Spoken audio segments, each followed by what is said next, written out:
Hi, friends. This is a sermon called Do You Hear the Drums, Rollando? It is based on the 24th chapter of Luke, verses 13 to 35, which is the story of the disciples on the road to Emmaus. It is being preached at Yellowknife United Church on April 19th, 2026, which is the third Sunday of Easter. You don't have to go home, but you can't stay here. Get the heck out of Dodge. Make tracks, blow this popsicle stand, hit the road, Jack. Cleopas and his unnamed companion, who may have been his wife, Mary, have decided it's time to leave Jerusalem. And when we meet them on the road, they are making the 7-mile trek to Emmaus, a town in Judea where they presumably live. But the final destination is not so important as the fact that it is anywhere but Jerusalem. We gotta get out of this place. We got to get away from here, away from all that has happened, away from the scene of their lives falling apart. Cleopas and Mary don't recognize their lives anymore. Everything they thought they knew about Jesus, about God, about the future, it has all been shattered. 3 years of following him, of building their lives around him, of believing in him. It has come to a crashing halt on the cross. And after Friday morning, nothing will ever be the same. Now it's Easter evening, Sunday night. The tomb is empty, or so Mary says. She saw it with her own eyes. So what now? If his body has been stolen, what does that mean? If it wasn't stolen, what the heck does that mean? The religious authorities could be after them. The Romans could have them arrested. The angry mob could be thirsting for still more blood. And it is too much. And it doesn't make sense. So they do what many of us do when everything falls apart. They make a break for it. They start the long walk back home, back to whatever is left of their old lives, back to fishing boats and tax offices, and back to whatever it was they were doing before all of this started. Something that makes sense, something they can control. Because if we're honest, that's what we want too. We know how Cleopas and Mary feel. When life breaks open, when grief crashes in, when the world shifts under our feet, we all crave one thing: for everything to just go back to normal. How many times in our lives have we uttered those same words, back to normal? We heard it all the time during the pandemic, remember? Just when things get back to normal and this is over. We hear it now amid the political chaos that rules the United States, after he gets out of office, when things are less volatile. Things will level out. Gas prices will drop when the war is over, after the evacuation, when we get back home, when the illness passes, when she gets sober again, when things are the way they were before, as if normal were just a thing that is waiting for us, like a coat that we left on a chair somewhere. But it isn't, is it? Good Fridays happen to all of us, and we may not carry the visible scars on our hands and feet, but we are marked all the same. Things collapse, and they become unrecognizable, and we don't even know what to do with our lives anymore. A friend of mine said this exactly to me recently. I don't recognize myself. I just want things to go back to the way they were. Her name is Allison. 2 L's and a Y, opposite to my 1 L and an I. Trust me, this distinction is very important. Allison and I grew up 4 houses apart. Now her parents' house shares a back fence with mine in our old neighborhood. And that means that I have known Allison long enough to say this about her with confidence.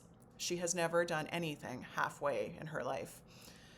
Allison is one of those people. You might call her a whirling dervish, or maybe more accurately, a barely controlled explosion.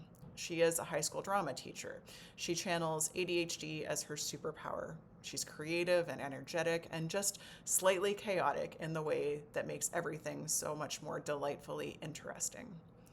She is a rare, incandescent person who can convince teenagers to write their own plays, sing from the heart, and take the terrifying risk of becoming fully themselves.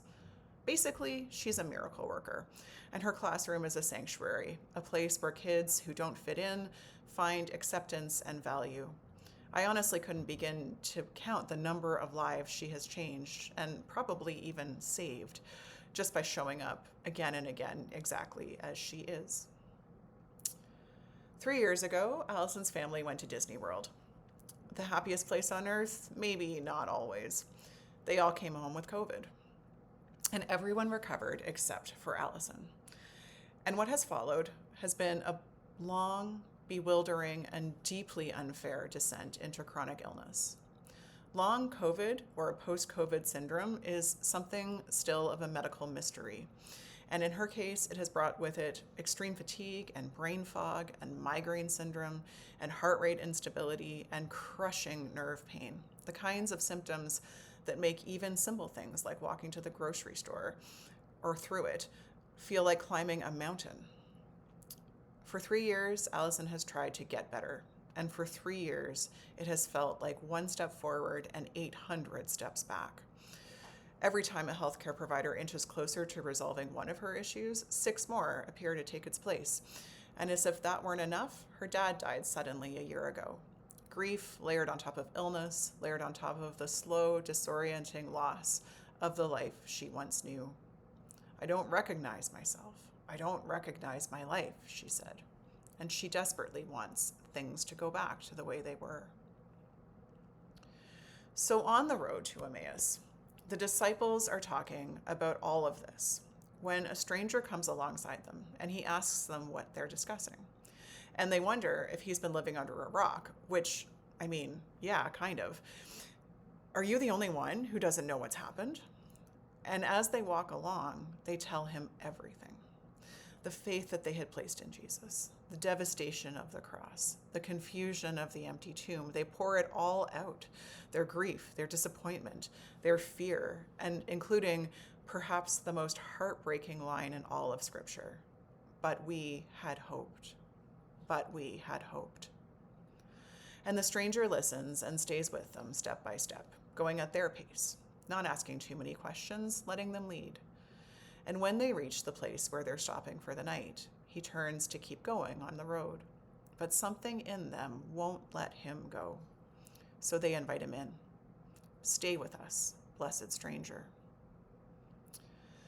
Now, not long ago, Allison had her own encounter with a stranger. She was at Value Village, which was a rare big excursion. She was helping her tween daughter shop for a phone case.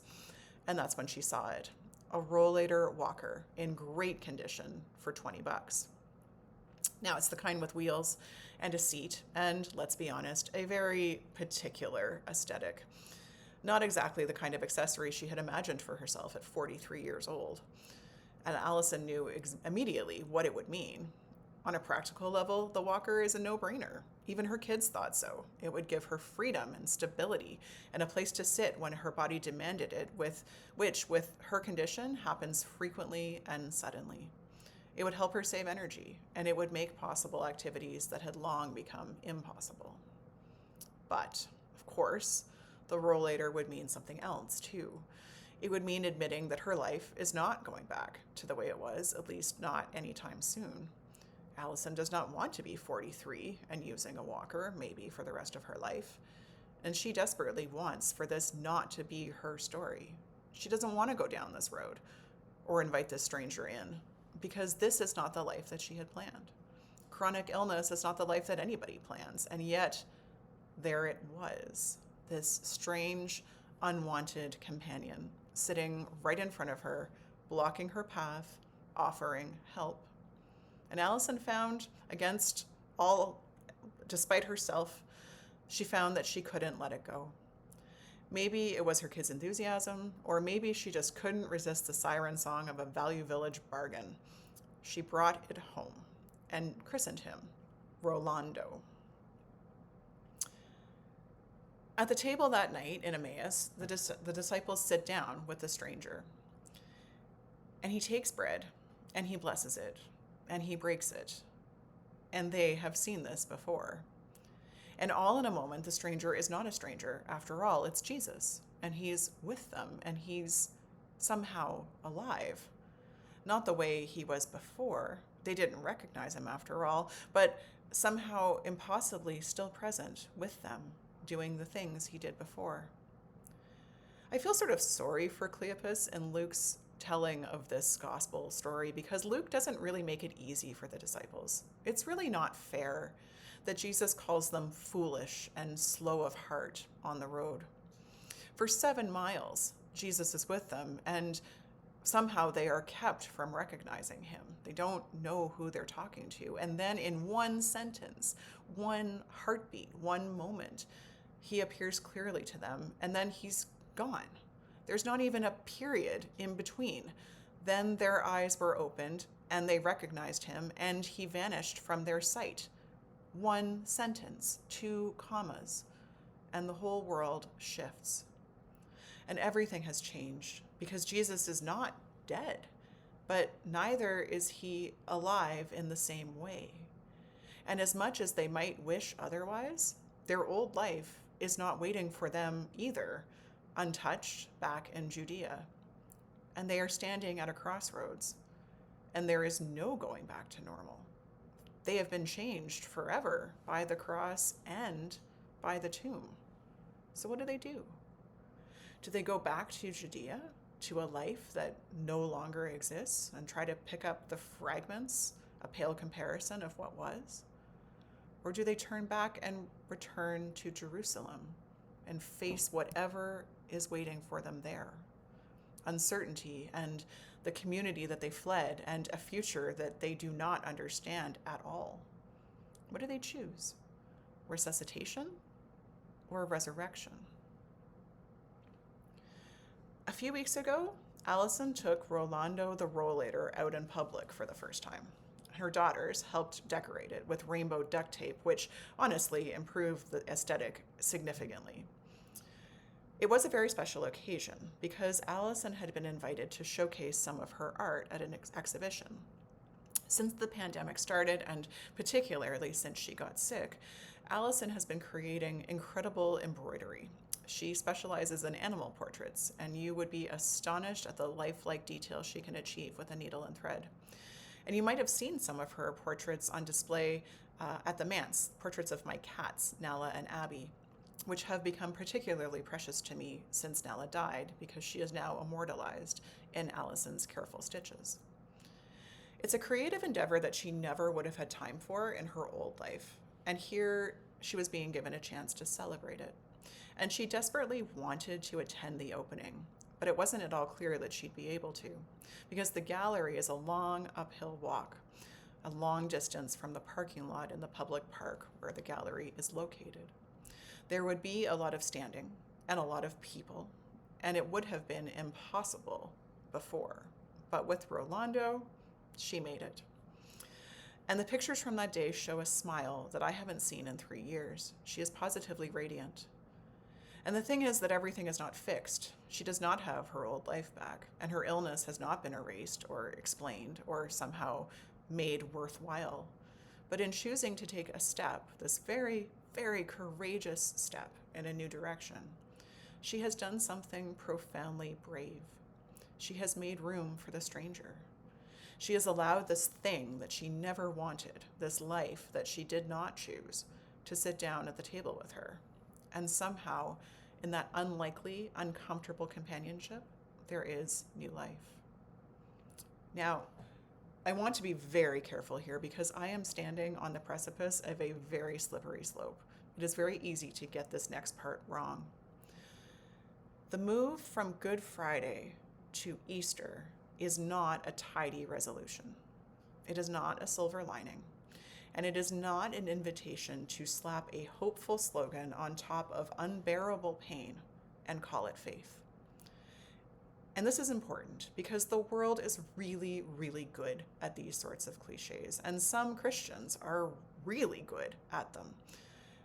Everything happens for a reason, we hear. Or, God never gives us more than we can handle. Or, cheer up, when God closes a door, he opens a window. These things are not resurrection. These are attempts to rush past the cross and to make over its ugliness and to make it beautiful. It's saccharine at best. It's theologically bankrupt at worst. Because here's the thing, we cannot erase the cross. any more than we can erase the bad things that happen to us. The cross is a tragedy. It is a failure of humanity. It is the predictable outcome when systems of power and empire and domination collide with a life that is rooted in love and justice.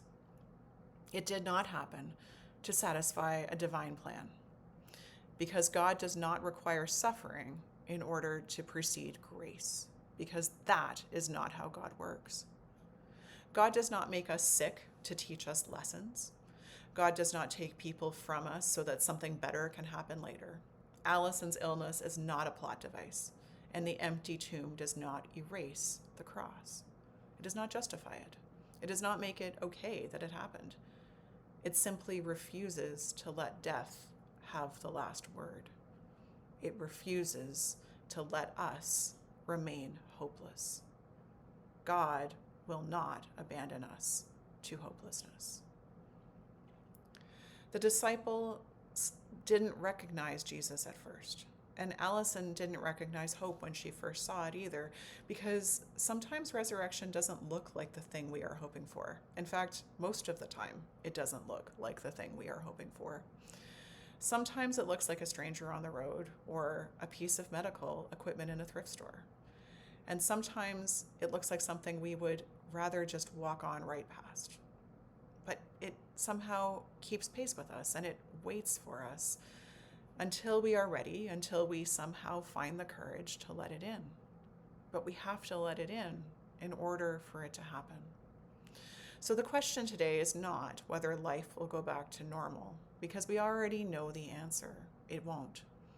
The question is, when we find ourselves on that road, disoriented and grieving and no longer recognizing our lives, the question is, which way will we go? Will we keep stumbling towards what used to be? Or will we turn, however hesitantly, towards what could be? Towards the strange and unfamiliar and unrecognizable promise of resurrection. Friends, God calls us to notice the stranger on the road and to recognize the face of Christ in them. And may we be brave enough to invite them to our table. And may we be brave enough to turn around and walk a new path together. Amen.